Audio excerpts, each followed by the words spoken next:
This is Jackie, and I'm here with Devin of IC Stars. Day one, Dallas Warped Tour. This is not your first rodeo, though. You've been here before. You've done this. I've done the song and dance before. It's the same hot band camp I remember. Right. Yeah. So it's like no big deal. Like, you complain about the heat once or twice, you move on with life. I don't complain about the heat. Like, I'm wearing a hockey jersey on stage tonight, like, and probably every night on this tour. I believe that it's all, it's all in your head. It's part of your job. Yep. What stage are you playing? We're doing Poseidon, and we're doing the Graveyard Shift tonight. We're closing out at 8:15, so, yeah.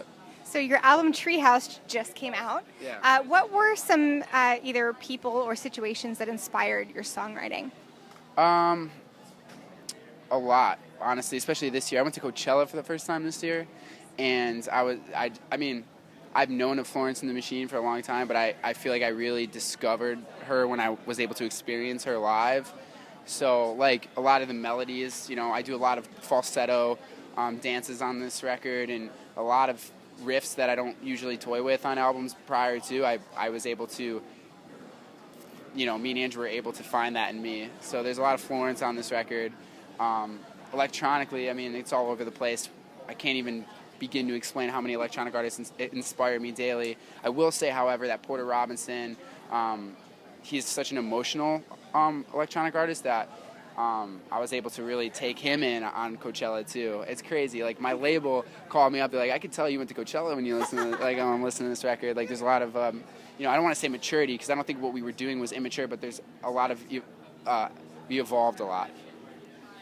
Did you read my card? Like, you're cheating. I was going to ask how Treehouse is an evolution from previous IC Stars albums. Well, there's been an evolution within the band internally over the last year. We departed with a couple members, so we're a 4-piece now as opposed to a 6 quartet, which has been interesting. And so with those changes, we were kind of forced to evolve. But it's been great. I'm taking on both unclean and clean vocals, which has been interesting for me. And doing that, I feel like I really wanted to make sure that when I screamed on the record, it meant something. It wasn't just all across the record. But it doesn't mean that it's not an aggressive album. I actually think it's the darkest record we've ever released. But it's able to be dark in a different way as opposed to breakdowns and screaming. Like, I think that's a challenge to keep that darkness, to keep that epic emotional vibe without needing to just, submit to chugging and screaming, because I think we're better than that. Change is good, and breaking away from what might be seen as formulaic is also good. It's True. also a little bit of a challenge and kind of a little scary, but Yeah, I think that the outcome on Treehouse is really good. And I know you didn't want to use the word mature, but I think it's a positive change. So. Yeah, I appreciate it. Good. So how do you go about now when you have sort of a library of songs that are so different from each other? How do you go about choosing your set for Warped?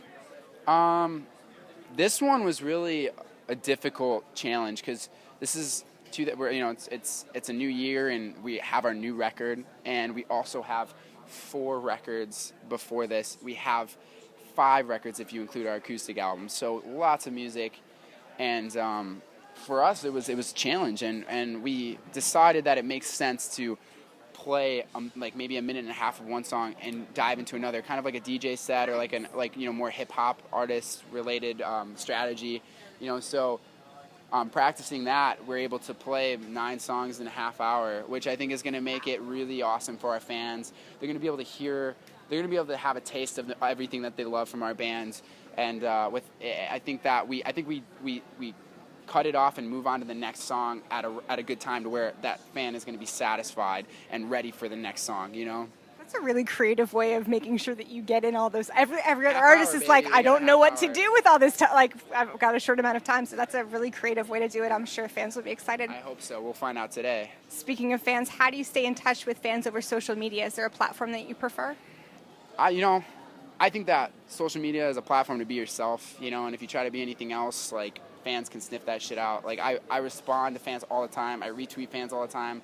I like posts, my favorite stuff all the time, just to let fans know that I'm listening, I'm hearing you, and I think that I do it when I can, and it makes it special, and that's my strategy. Is I post things when I feel like it's important. I try not to post the same things. I try not to overwhelm people that decide to follow me, because I don't want it to seem like I'm like like a walking or a billboard by all means, because I'm promoting my music, but I try to do it strategically to where I'm also promoting my life, and people are able to get a little bit of both without feeling like I'm delivering too much of one. It's a delicate balance. It is, yeah, it's hard.